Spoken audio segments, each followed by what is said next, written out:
Settima corsa dall'Arcoveggio, una prova per 4 anni. Sono in 12 dietro le ali della macchina, con il numero 1 Detta Lenny, 2 Dasha S, al 3 Divine Matley, 4 Deborah, 5 Dudeville, 6 Deast in seconda fila, 7 Dalida Ban, 8 Didone RDT, 9 Daisy Vic, 10 Dana, 11 Diana Gad, 12 Daisy GB. Autostart che prende velocità, entra in retta e va per lasciarli. Si ritrae Detta Lenny e allo stacco Dasha S cerca di contenere Divine Matley. Insiste Divine Matley, ma Dasha S difende la testa e la corda. È partita bene dalla seconda fila Daisy Vic, che è già a tiro dei primi. Deborah si sistema in terza posizione allo steccato, lasciando così di fuori Daisy Vic. In quarta posizione c'è Detta Lenny, che precede Didone RDT. Primi 200 metri in 15,3 per Dasha S. Cerca di riprendere in mano ora il ritmo, sposta dalla terza posizione Deborah, che va accanto a Divine Matley, offrendo così una scia a Daisy Vic, che si trova in seconda pariglia esterna, 31,1 per i primi 400 metri di corsa.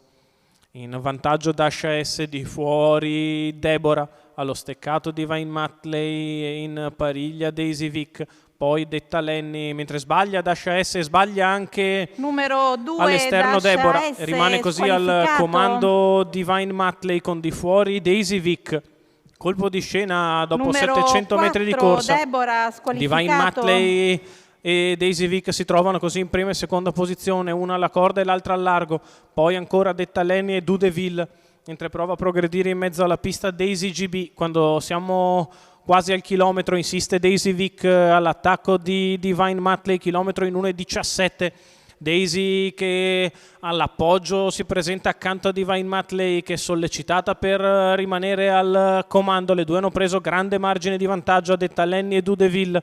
Poi ancora prova ad avanzare Diana Gad a 400 dalla conclusione. Divine Matley, che sul 14,5 ha respinto uno degli attacchi di Daisy Vic, che rinnova la pressione sulla curva. Divine si difende, Daisy attacca all'esterno, la piegata conclusiva in 15,5, segno che le due sono ora un po' stanche. È in vantaggio Divine Matley, Daisy Vic che insiste all'esterno, Divine che si difende, Daisy che attacca, riparte Divine sulla spinta di Daisy Vic. Divine Matley replica tutti gli attacchi di Daisy Vic e vince al terzo posto Dudeville. 1,16,4 ragguaglio cronometrico, 31,1 la chiusa. Divine Matley e VP dell'Annunziata vincono per il training di Battista Congiu e i colori di Maurizia Bertolani. Il percorso di testa nell'ultimo giro di Divine Matley, che respinge tutti i tentativi portatogli da Daisy Vic ed Andrea Farolfi. Al terzo posto finisce il 5 di Dudeville, 3,95 in numeri l'arrivo della settima.